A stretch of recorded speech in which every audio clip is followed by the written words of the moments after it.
అయేషా మీరా ఈ కేసు జరిగి 18 ఏళ్ళైంది. అయేషా మీరా తల్లిదండ్రులు ఎదురుచూసినటువంటి న్యాయం దొరకలేదు. అయేషా మీరాకు మాత్రం సమాధి కడుతున్నారు న్యాయం జరగకుండానే. ప్రస్తుతం ఇదే అంశం మీద మనతో మాట్లాడడానికి తిరుపతిలోని స్థానికులు, ఈ రకంగా విద్యార్థి సంఘ నేతలంతా కూడా ఉన్నారు.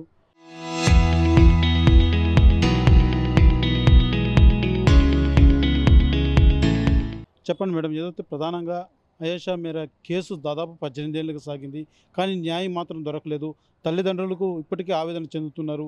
ఏమీ జరగకుండానే దానికి సమాధి కట్టేస్తున్నారంటూ కూడా వాళ్ళు గోడు వెళ్ళబొక్కుంటున్నటువంటి పరిస్థితి ఉంది. ఈ కేసుని ఎలా చూడాలంటారు? గత 19 సంవత్సరాల ముందు ఈ కేసు వెలుగులోకి వచ్చింది.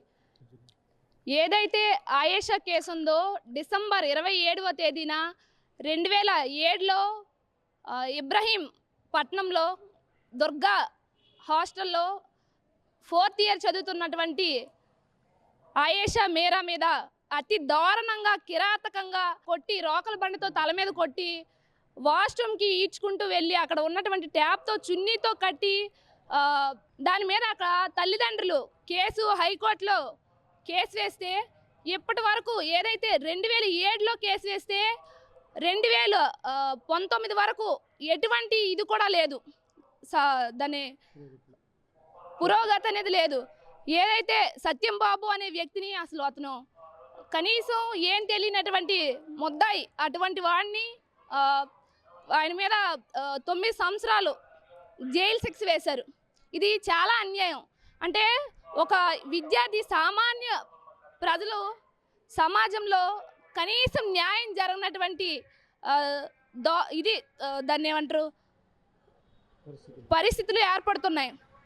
అదే కాకుండా 2019లో ఈ కేసు సుప్రీంకోర్టులో మళ్ళీ కేసేస్తే, తల్లిదండ్రులు ఎవరైతే ఉన్నారో తల్లిదండ్రులు సుప్రీంకోర్టులో కేసేసిన తర్వాత ఏదైతే ఈ కేసు ఉందో ఈ కేసుని విచారించడానికి సిబిఐ వాళ్ళకి అప్పచెప్తే కనీసం వాళ్ళు ఆధారాలు లేవు అంటూ చేతులెత్తేసినటువంటి పరిస్థితి. ఈరోజు అత్యున్నత స్థానాల్లో ఉన్నటువంటి సిబిఐ చేతులెత్తేయడం అనేది చాలా సిగ్గుచేటని మేము చెప్తున్నాం. అదేవిధంగా ఆయేషా మీరా ఏదైతే ఉందో ఈ నెల 20వ తేదీన సుప్రీంకోర్టులో ఈ కేసును కొట్టివేశారంటూ తీర్పు ఇవ్వడం జరిగింది. 27వ తేదీన అంటే ఈరోజు ఆయేషా అంత్యక్రియలు అని చెప్పి ఏవైతే రెండోసారి 2019లో సేకరించినటువంటి ఆధారాలు, అస్థిపంజరాలు లాంటివి మళ్ళీ పూర్తిగా మీ ఆచారం ప్రకారం మీరు దహనం చేసుకోండి అని ఈరోజు ఇవ్వడం అనేది న్యాయ వ్యవస్థకే, భారతదేశం మనం రాజ్యాంగంలో చూసుకున్నట్టయితే ఆర్థిక సామాజిక న్యాయం ప్రతి ఒక్కరికి లభించాలి అని రాజ్యాంగం చెప్తుంది. కానీ ఈరోజు ఆర్థిక న్యాయము, సామాజిక న్యాయం అనేది సామాన్య ప్రజలకి లభించట్లేదు. ఎవరైతే పేదవాళ్ళు ఉన్నారో వాళ్ళకి ఎటువంటి న్యాయం అందట్లేదు.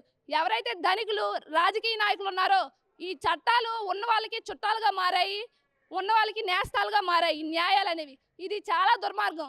ఆయేషాయే కాదు, కేవలం ఆయేషా కేసే కాదు, 2002లో జరిగిన ప్రత్యూష కేసు, సుగాలి ప్రీతు, ఇలా చెప్పుకోవాలంటే కొన్ని వేల కేసులు ఉన్నాయి. సుప్రీంకోర్టులో ఇప్పటికీ దాదాపు 3 కోట్ల కేసులు నమోదైతే ఇప్పటి వరకు సుప్రీంకోర్టు తీర్పు ఇవ్వలేదు. ఇది చాలా దుర్మార్గం. కనుక వెంటనే ఇటువంటి కేసులు పరిష్కరించాలని, ఎవరైతే లైంగిక వేధింపులకి పాల్పడతారో వాళ్ళని శిక్షించాలని మేము డిమాండ్ చేస్తున్నాం. అదేవిధంగా పేద ధనిక అనే తేడా లేకుండా ప్రతి ఒక్కరికి సామాజిక న్యాయాన్ని కల్పించాలి ఈ ప్రభుత్వం. అది మా యొక్క ముఖ్య డిమాండ్. ఆయేషాకి న్యాయం జరగాలి. ఇలాంటి ఆయేషాకి జరిగినటువంటి పరిస్థితి ఇంకో అమ్మాయికి జరగకుండా ఉండాలంటే కేంద్ర ప్రభుత్వం కానీ రాష్ట్ర ప్రభుత్వం కానీ పటిష్టమైనటువంటి చట్టాలు చేయాలి. చట్టాలు చేసి వాటిని అమలుపరచాలి.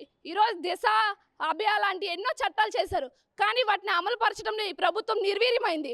కనుక వెంటనే ఈ చట్టాలు పటిష్టం చేయాలని కూడా డిమాండ్ చేస్తున్నాం.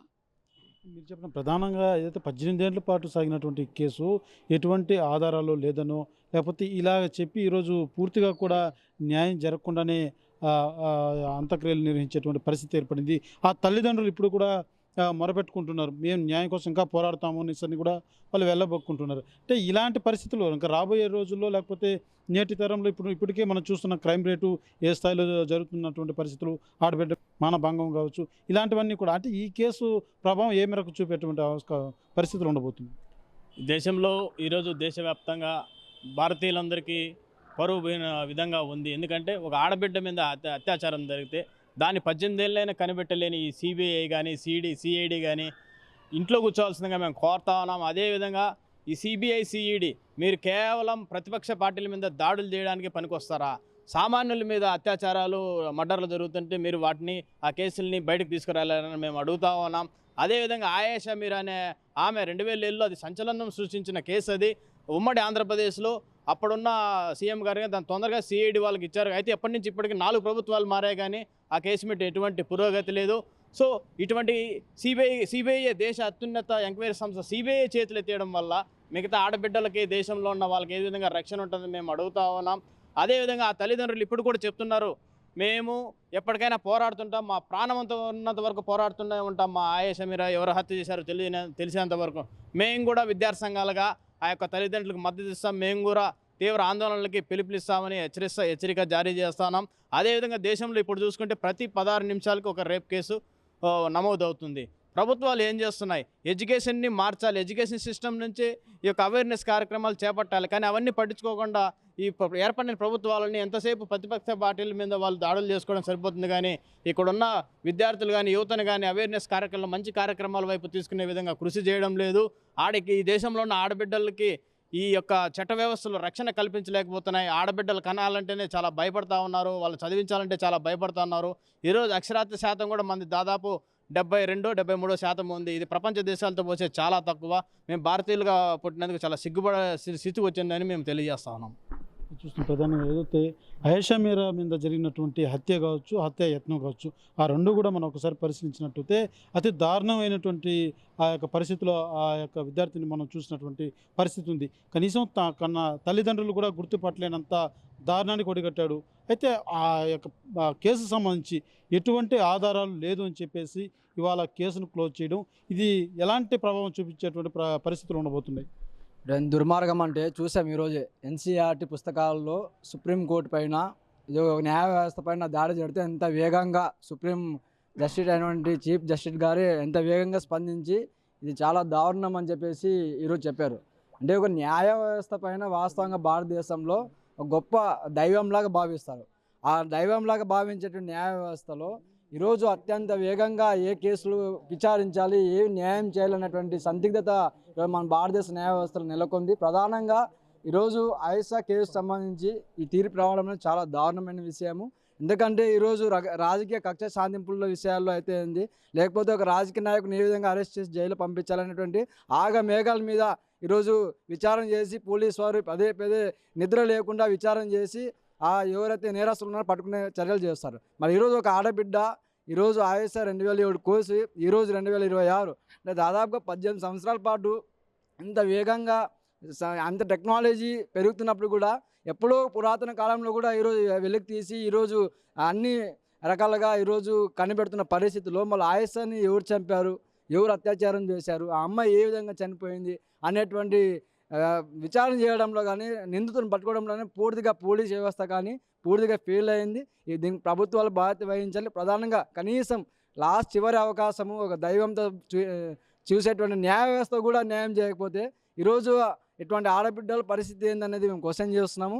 అందుకే ఈరోజు ఏదైతే అత్యంత వేగంగా చీఫ్ జస్టిస్ గారు ఎన్సీఆర్టీలో ఆ జ్యుడిషియల్ పైన అవినీతి పైన స్పందించారో అదే వేగంగా ఈరోజు ఇట్లాంటి ఆడబిడ్డలు ఇది ఒక ఆయేషా కేసే కాదు, లక్షలాది మంది కోట్లాది మంది ఆడబిడ్డల ఒక జీవితం పైన ఇది ఒక ప్రభావితం చేసే విధంగా ఉంటుందని నేను తెలియజేస్తున్నాం. కానీ ఇప్పటికైనా స్పష్టంగా సీరియస్గా న్యాయ విచారణ మరోసారి అన్ని రకాలుగా విచారణ చేసి వెంటనే ఆ నిందితులను పట్టుకొని శిక్షిస్తేనే ఆడపిల్లలకు రక్షణ అనేది పెరుగుతుందని చెప్పేసి మేము భావిస్తున్నాం.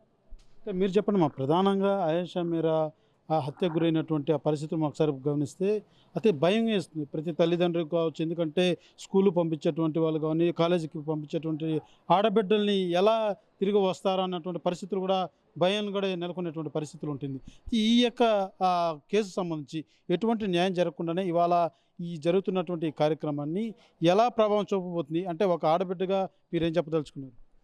ఈరోజు ఆయేషా మీరా ఏదైతే ఉందో ఆ కేసు 2007 నుంచి ఇప్పటి వరకు 19 సంవత్సరాలు ఆ తల్లిదండ్రులు పోరాటం చేస్తే వాళ్ళకి ఎటువంటి న్యాయం జరగనటువంటి పరిస్థితి కనుక దీని వలన సమాజం మీద ఎఫెక్ట్ ఏ విధంగా చూపుతుందంటే ఒక తల్లిదండ్రులు ఆడపిల్లని కని పెంచి పోషించి చదివించాలన్నా భయాందోళనకు గురి చేసే ఘటన ఇది.